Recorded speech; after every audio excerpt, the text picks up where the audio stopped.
I don't know how long I've been here. Time doesn't work the way it should in this place. It stretches, folds, snaps in half, and starts again like it never existed at all. At first, I thought I was just high. I told myself it was the Salvia, just another trip.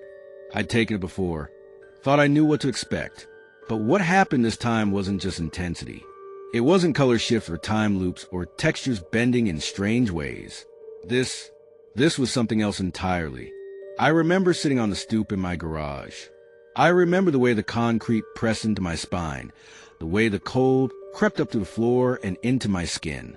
I had just taken a hit, held it in, and the world around me slowed like it always did. My vision tunneled. I closed my eyes for just a second, and then it felt like I was being ripped out myself. Not metaphorically, not figuratively. I mean my actual sense of self, my awareness, my identity, was physically torn from my body like a page being ripped from a book. There was no moment of euphoria, no dreamy dissociation, only violence. It was like a hook was sunk deep into my spine and yanked me backward into something that wasn't made for people, a place that didn't recognize time or comfort or meaning. There was a sound, something unnatural, like rusted metal spinning on cracked stone, a screech that drilled into my teeth and settled in the space behind my eyes. And behind that noise, I heard them, children, laughing, giggling like they were playing a game, like I was the game. I couldn't see them at first, but I felt them watching me, studying me, the way you might look at an insect you've pinned under glass. I tried to move. I tried to scream, but I had no body. I had no breath. I was somewhere else entirely. Somewhere built from angles that didn't belong in our world, from colors that didn't exist on our spectrum, from thoughts that weren't mine, but somehow were whispering inside me. Anyway, I don't know what this place is. I still don't, but it was real, and the longer I stayed, the more I began to understand. I hadn't stumbled into it. I had been brought. Pause. There was a tear in space, a slice, jagged and twitching like a wound. I don't know how to describe it, only that it hummed like a live wire and stank like burn ozone. And from that slice came the voices. I heard a girl, young, soft-spoken, whispering things in a language I knew I didn't know, but still somehow understood. I remember what she said, clear as day. "Don't struggle," she told me. "You're almost home now." That was the moment I stopped thinking this was a bad trip. That was the moment I realized something had noticed me, and it didn't want to let me go. Longer pause, voice drops to a near whisper. "Tell me, have you ever felt yourself slipping through the cracks of your own life? Not metaphorically. I mean, have you ever actually felt reality pull away from your bones, like it didn't want you anymore? Because I have, and I'm going to tell you exactly what I saw on the other side. But you need to understand something right now, before we go any further. This wasn't a nightmare. This wasn't a vision. And it sure as hell wasn't my imagination. What I'm about to tell you is real. And once you've heard it, you won't be able to unknow it. Because some places exist whether we believe in them or not. And some things are always watching. Before all of that, before the tearing and the children and the impossible machine, I was just another college kid trying to make sense of things. I wasn't someone special. I didn't have some deeper purpose or spiritual lineage. I wasn't chasing enlightenment or following some ancient doctrine. Truth be told, I was just tired. Tired of classes that fell hollow. Tired of people who smiled with empty eyes. Tired of pretending to care about a world that felt like it was held together by duct tape and denial. That night started like 100 others. The sun was going down. Orange light filled the garage where I used to hang out, a little room attached to my rental house. Half storage and half sanctuary. It smelled like dust and motor oil, like years of tools and boxes and projects started and never finished. I liked it there. It was mine. I was sitting on the concrete step that led into the house. My friend was across from me, messing with the speaker, trying to get it to connect his phone. We'd smoked before, weed mostly, sometimes mushrooms. Psychedelics didn't scare me.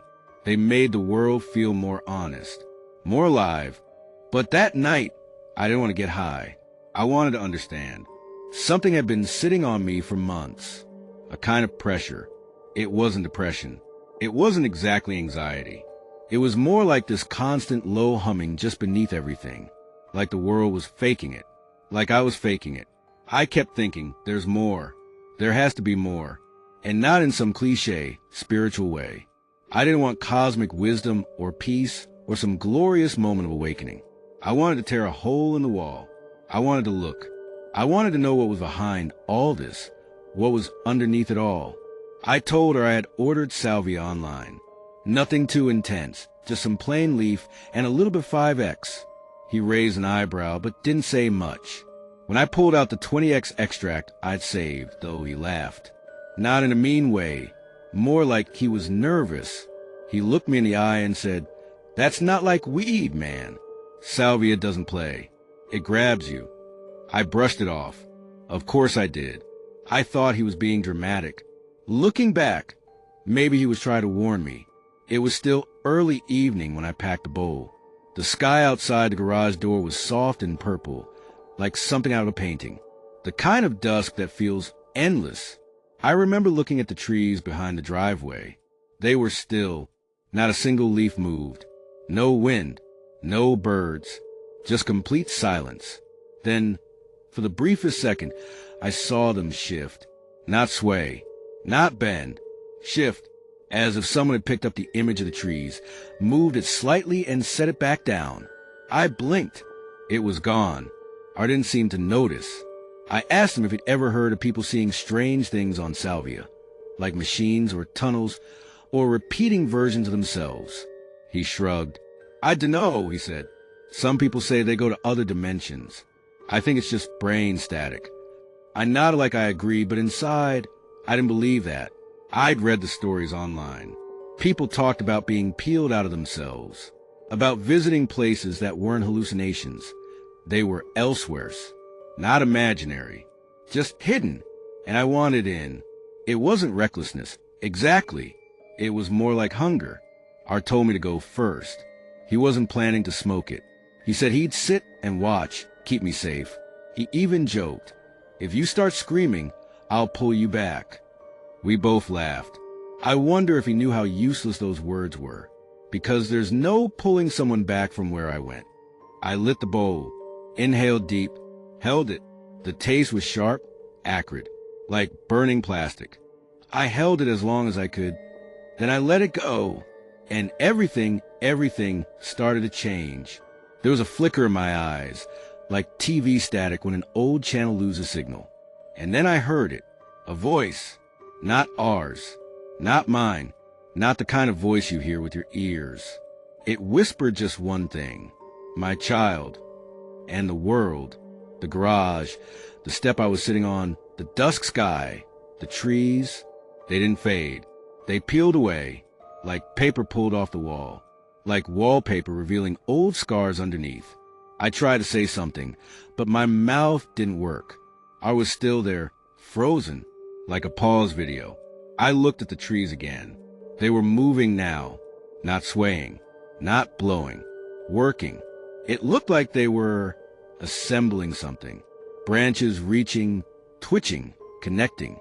And I knew that what I was seeing wasn't meant to be seen, not by people like me, not by anyone, because the curtain had lifted, and what waited behind it wasn't just waiting, it had seen me back.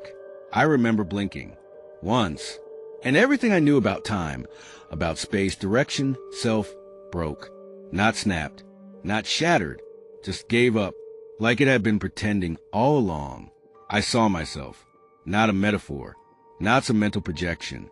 I saw myself, sitting there on the step, mouth slightly open, head tilted like I was listening to something only I could hear.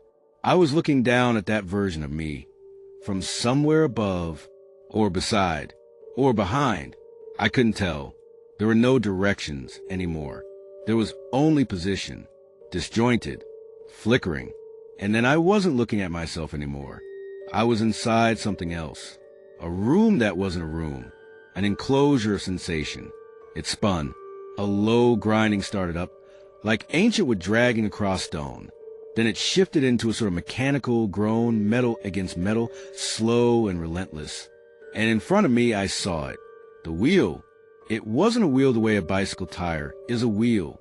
This was larger, older, crueler, massive and creaking with segments, slices that shimmered with images. Each slice pulsed with motion. A little girl crying in a stairwell. A man standing at a window, his eyes hollowed out. A woman cutting raw meat in a room that breathed. And me, in more than one place. Me as a child. Me as a teenager, riding my bike into traffic. Me older, sitting in a room that smelled of bleach and humming wires. I wasn't watching memories. I was watching versions. Each slice was a different thread of my life. Some I remembered, others I didn't, but they were all mine. And the wheel, it kept turning. I didn't feel panic. Not at first. What I felt was wrongness, like being shown your own funeral in advance.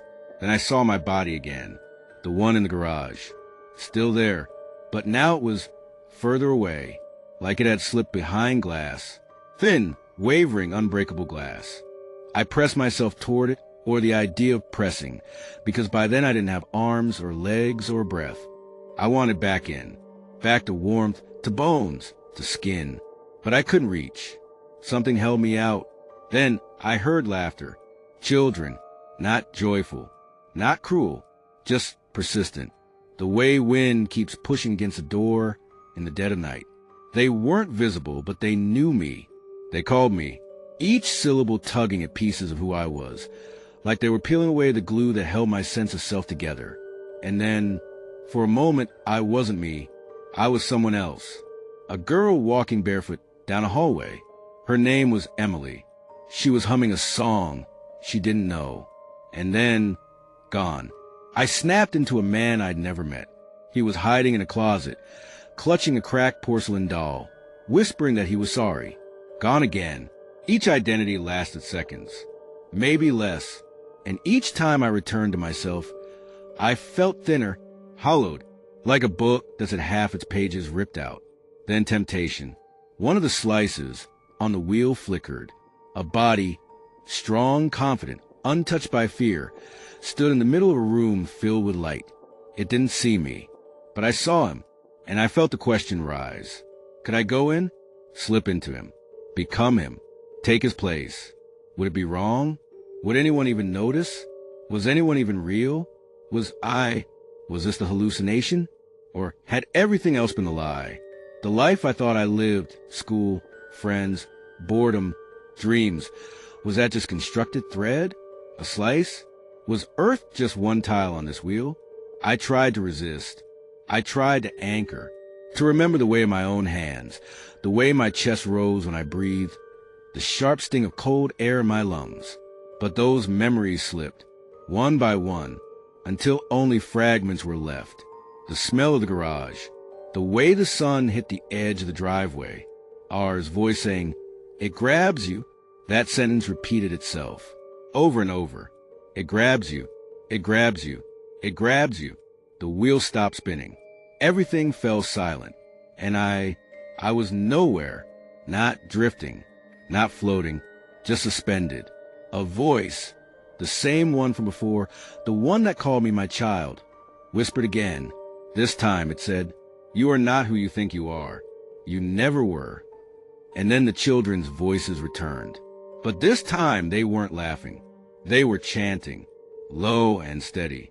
Words I couldn't translate, but I understood them anyway. It wasn't a warning. It was a summoning. And with each repetition, I felt parts of myself unravel. Who was I? Where did I begin? Had I ever been just one person?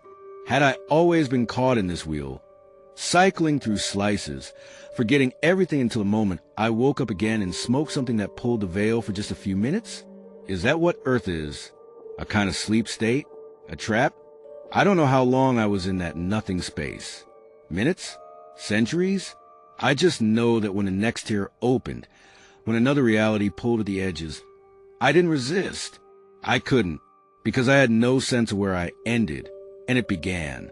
There was no me anymore, just awareness, just watching, just waiting to see which slice the wheel would show me next. I don't know what pulled me back. Maybe it wasn't even pulling. Maybe it was launching. Because the moment the wheel paused, just for a breath, a blink, a moment when the groove stopped turning, I hurled forward, or downward, or backward. I slammed into something thick and slow-moving, like tar stretched through time. And then the garage. I was back, or I thought I was. I was in the garage, but not in it. I was looking at it, from below, from a place deep under everything. Not dirt, not rock. This was beneath experience, beneath thought. I saw my body again, the same body I remembered leaving behind.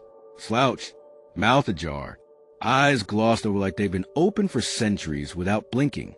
I wanted to scream, to rip through the layers and crawl back in.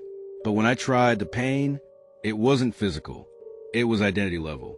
Existence screaming in protest. My skin, or whatever passed for it, peeled back like wet paper.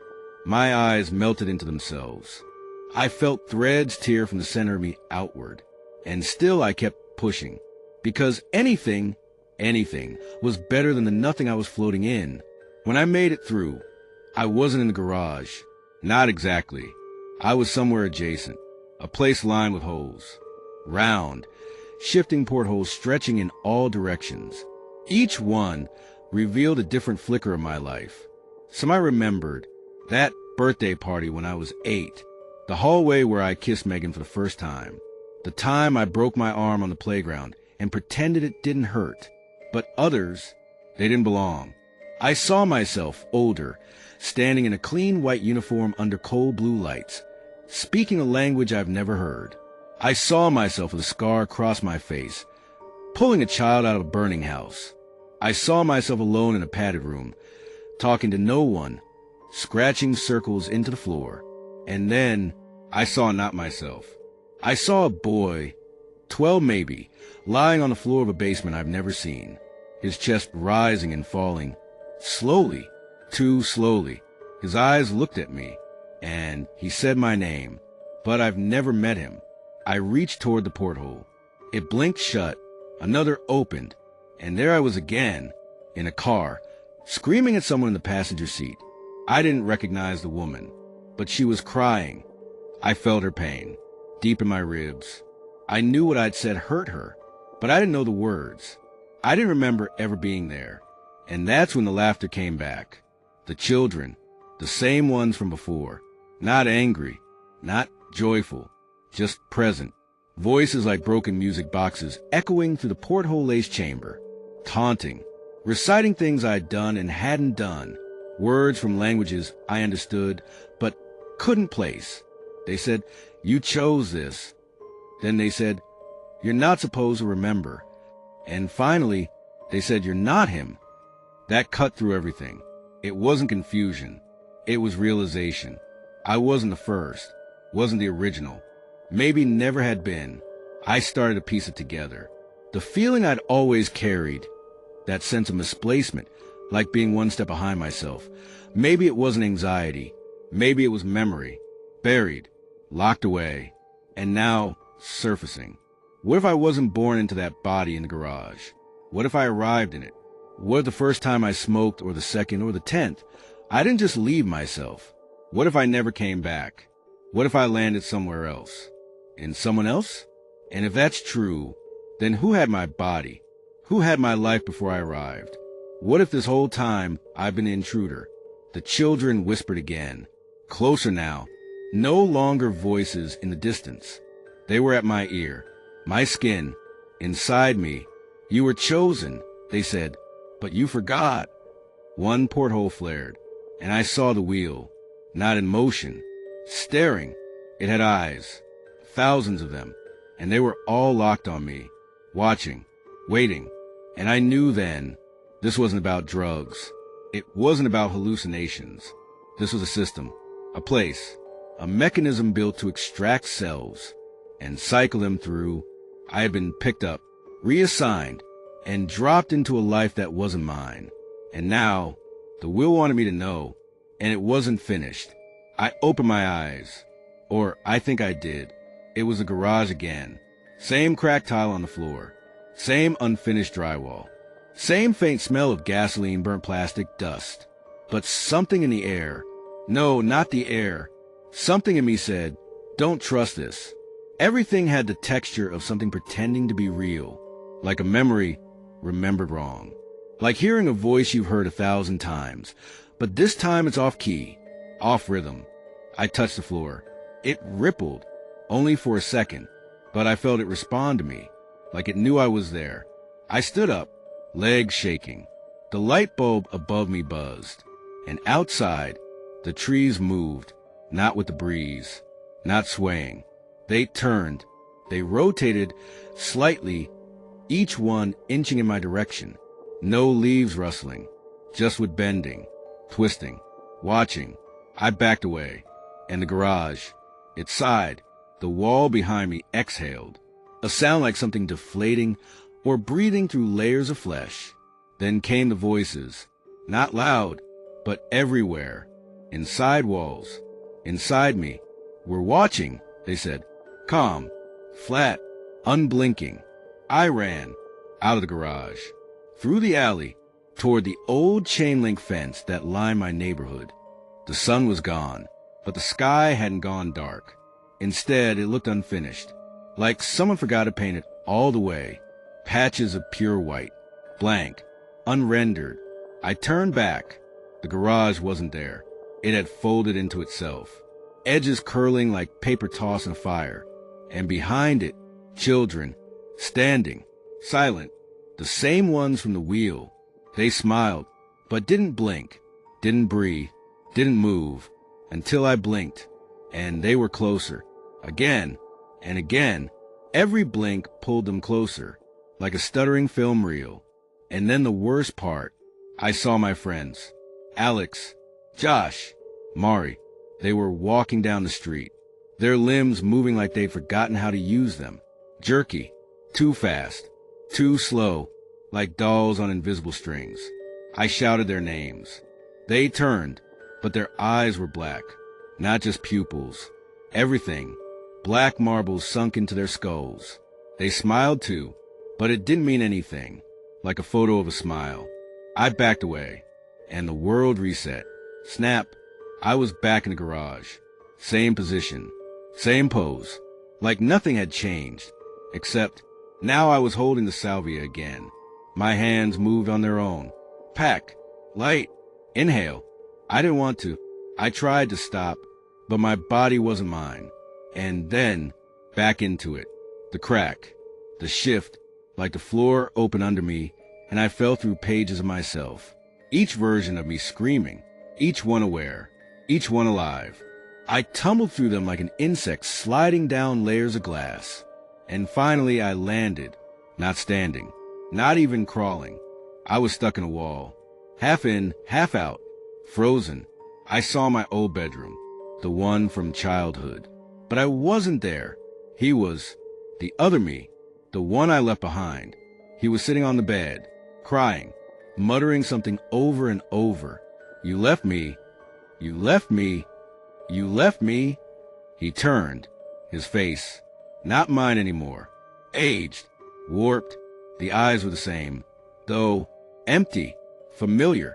I tried to speak, to apologize, to explain, but my mouth was gone, just smooth skin. And then the voice returned. Not a child, not the wheel, the voice, the one I hadn't heard since the beginning. It said, you left someone behind. Long pause. You. And the weight of that broke something in me. A crack that didn't heal. The kind of break that doesn't hurt. It changes. Because I finally understood. I wasn't the victim. I wasn't even the traveler. I was the trespasser. A thought that went too far. A question that got answered. And now, I was unwelcome in every version of myself. The will had taken me in, spun me, and spat me into the wrong slot. Or maybe it didn't matter anymore. Maybe every slot was wrong now. And the worst part, I could still feel it turning. Somewhere above me, below me, inside me. Click, click, click. Each turn slicing off another version. Each laugh from those children marking one more version of me I'd never get back.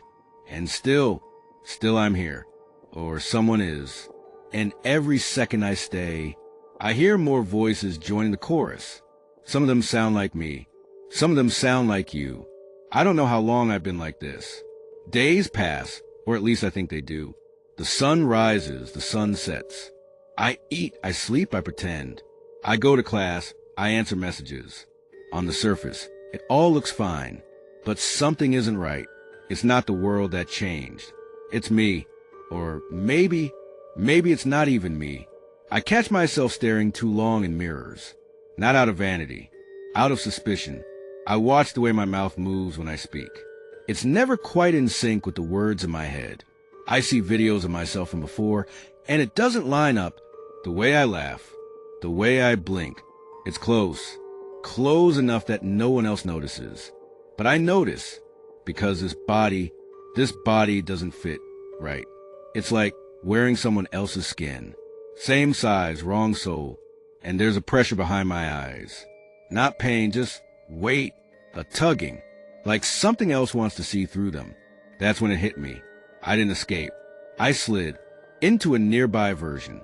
One that was just open enough, just vacant enough. The original version of me, the one who sat in that garage, he's still there, trapped, somewhere inside the wheel, screaming through time, screaming through walls. And I can feel him. Every now and then, when I sleep, when I'm alone, when the room is too quiet, I hear him, knocking, begging. And the children, they're still here too. They show up in corners, in reflections, in the gaps between seconds. I don't think anyone else sees them, but I do. They're watching, studying, waiting. One night, just last week, I woke up and the door to my bedroom was open. I always close it. I double-check it, but there it was, wide. And in the hall, a soft glow, like firelight, like the kind you see behind your eyelids when you're asleep and something's too close to your face. I didn't move. I couldn't.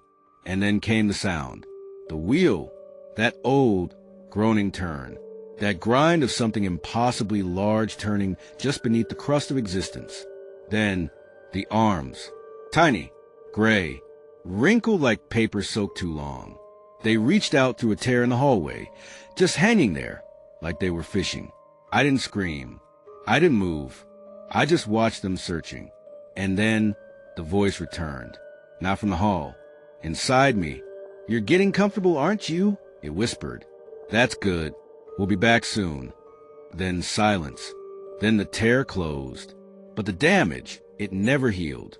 Every day I wake up, I wonder if this will be the day I go back. Or worse, if I never actually left. Maybe I'm still there. Maybe this is just another slice. Another segment of the wheel. Another lie in a world made of lies. And if that's true, if you're hearing this now, you're already close enough to feel it turning. You might think this was just a story, something to pass the time. But I promise you, the wheel is real, and it remembers. So if you felt it, a skip in time, a misplaced memory, a moment where your body didn't feel like your own, you should know you're not imagining things. You're just next in line. And the children, they've already seen you. Now I live each day wondering if I'll wake up back there. Or worse, if I never left. Subscribe while you still know who you are.